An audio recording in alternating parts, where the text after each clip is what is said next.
Hi guys, welcome to my channel. If you're new here, my name is Kyra and today I'm doing a mid-year, just a little tidy up makeup declutter.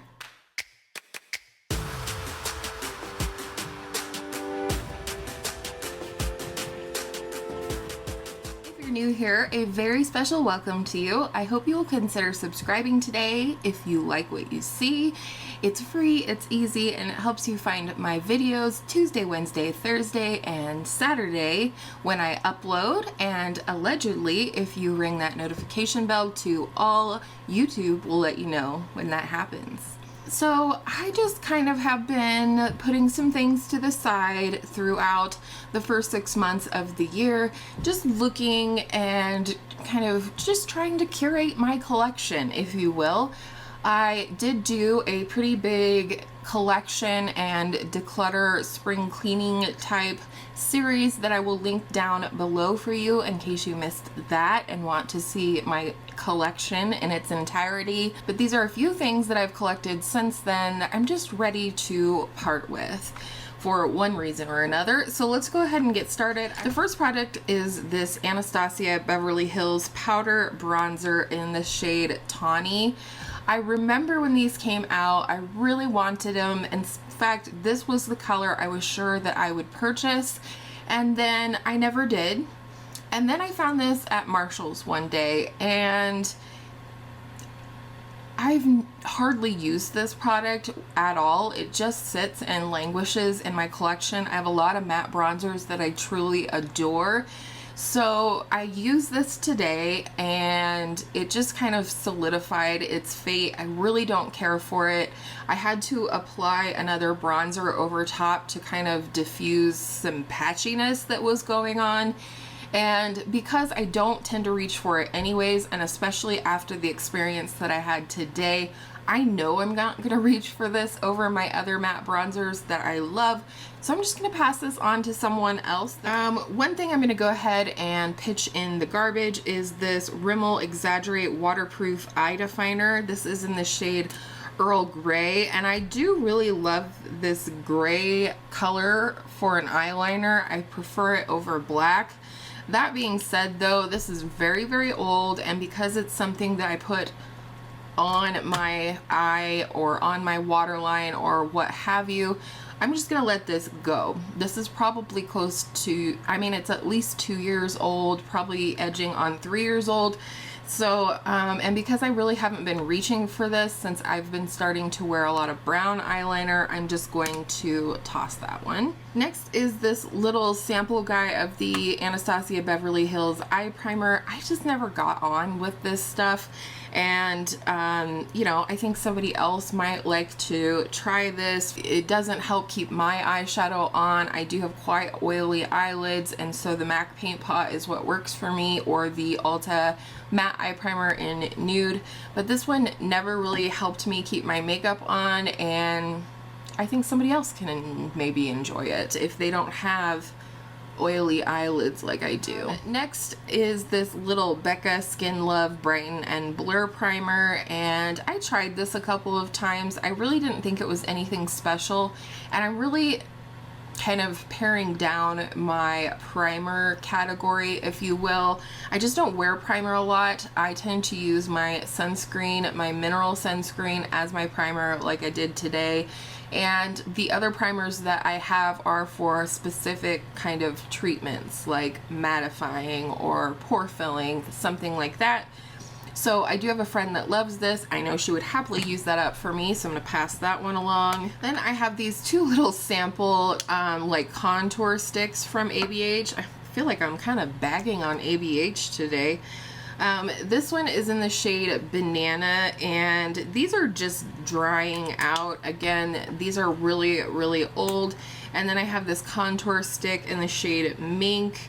I used this in a Get Ready With Me not that long ago and thought about maybe trying to use it up. But the reality is I've had these for probably close on 2 years. They're starting to dry out, and they're just not a type of product that I tend to reach for.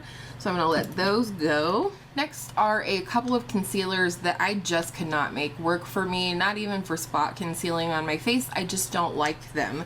The first one I don't feel too bad about. It's the e.l.f. 16-Hour Camo Concealer. I may have decluttered this in the spring and then took it back with the intentions of trying it like as a spot concealer during the summer, or maybe using it up like as a kind of like a foundation, which is how I used my Shape Tape up when I didn't want to use it as concealer anymore.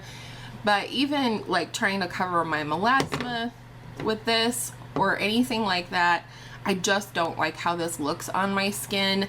And I know I'm not the only one, so I don't feel too bad about it. This one is the shade Medium Beige. It's not a bad color thing. I just will not put this on my under eye whatsoever, and I don't really like how it looks on the face either. This next one, however, does pain me a little bit because so many people really like this concealer, and I just don't seem to be able to make it work for me. And then again, I considered keeping it for spot treating on the rest of my face, or you know, trying to cover up my melasma. It did work on the melasma on my upper lip, but I just decided I have so many concealers that I just don't want to fuss around with concealers that I don't like. I can use concealers that I do like to cover my melasma. I don't need to keep this one, which is the Covergirl True Blend Undercover Concealer. This is the shade Golden Natural. I've been trying it again the last few days and I just don't like it. So I'm going to go ahead and pass it on because it's a good chance somebody else will like it. Last two kind of complexion base type products. One is this primer from Becca. This is the First Light Priming Filter. I like this primer, but I don't use it. I just don't use it. Number one, I have very oily skin, so I tend not to use more like hydrating, brightening, luminous primers like this. There's nothing at all wrong with this primer. It's a nice primer. Fortunately, I did buy it at half price on Ulta 21 Days of Beauty at some point, so I only paid like $16 for it versus the almost $40 price tag. But I do have a friend that I think this will be perfect for, and I really believe that she will use it. She's an avid primer user almost every single day, and I think it will be beautiful for her more dry skin. I just, again, am trying to get rid of some primers, especially the ones that I'm not reaching for.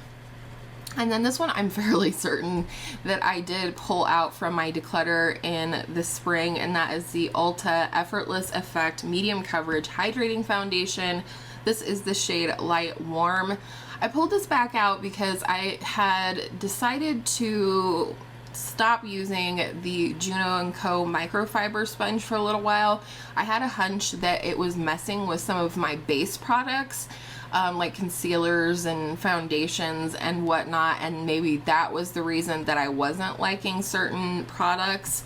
So I did try this again. I tried it with a brush. I tried it with a beauty blender, which tends to work really well for me, and I still hate it. It sits on top of my skin. I think this would be a good one maybe for someone who has drier skin and or someone who prefers a more full coverage look. But when I try to apply this to my skin at a more sheer capacity and all of that, it just looks like garbage on my skin. It just sits on top of my skin. Looks like I just smeared some makeup on and left it. So that one's on the way out. I have this one, which is the L'Oreal Infallible Longwear Shaping Stick in blush in the shade Sexy Flush. I really do love the color of this.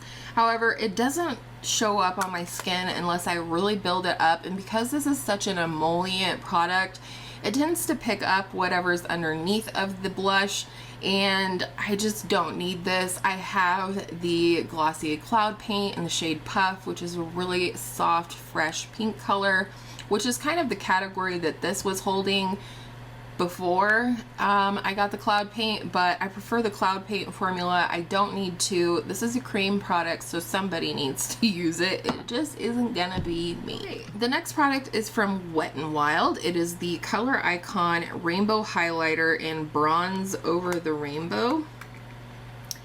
It is really pretty, but the texture is just so that it's going to emphasize texture on my oily skin. I have a lot of enlarged pores.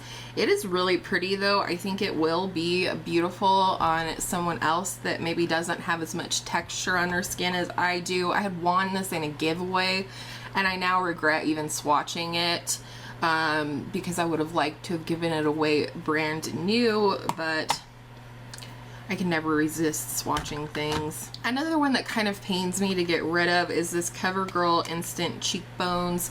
I believe this is in the shade Refined Rose. You get 2 blush and a little highlighter here, and these are beautiful. This is one that I'm tempted to put back in my collection, but I just don't need it. I have other pink blush.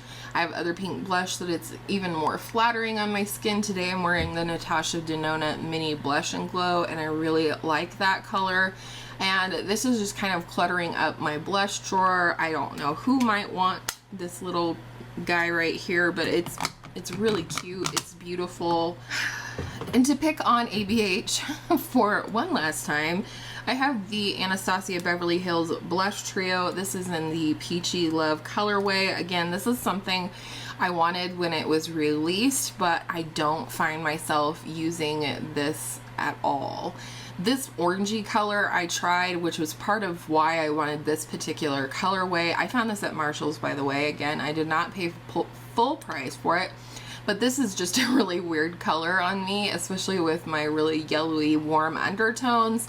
This one, this one's probably the one that I've gotten the most use out of, but again, I'm not reaching for this just like the CoverGirl one.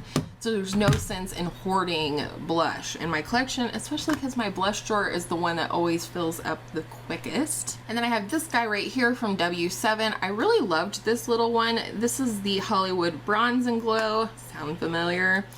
And it definitely looks a lot like the Charlotte Tilbury Film Star Bronze and Glow. And that is kind of why I bought this. It was supposed to be dupey for the Charlotte Film Star Bronze and Glow. And I got a lot of use out of it, especially the bronzer. But it has changed its texture. And I also own the Charlotte Tilbury Film Star Bronze and Glow now, so I really don't feel like I needed to keep this one. My bronzer category is ever growing, and this is still a really nice product for someone that is looking for something like this. It's just not necessary in my collection anymore. And then one eyeshadow palette, I know I don't have any more that I want to declutter, is this one. This is the I Heart Revolution Tasty Avocado. I really didn't get on with this, and part of it is I think that at the time I was struggling to find an eye primer that would keep my eyeshadows on all day, and you know, these didn't stay on my eyes all day. But to be truthful, I have not reached for it. I'm probably not going to reach for it. I do have quite a bit of green and blue kind of eyeshadows now in my collection, so I do have a friend that wants to try this out, and that is it. That's what I have for you today in terms of declutters. I feel really good about this. It feels, you know, I feel a lightening of my load of makeup here, which is great. So I hope you guys enjoyed today's little mid-year declutter. I love just passing makeup on to other people that can use it and not have it sitting around in my collection just for the sake of being on YouTube. So if you did like today's video, I would love it if you could give it a thumbs up or a thumbs down, either works, because it really helps me out here on the YouTube platform. It helps me to grow. It helps me to be suggested to other people so we can make new friends down in the comments. Let me know down below, what is the last makeup product that you decluttered and why? And I hope all of your makeup days are absolutely beautiful makeup days, and I will see you in my next video real soon.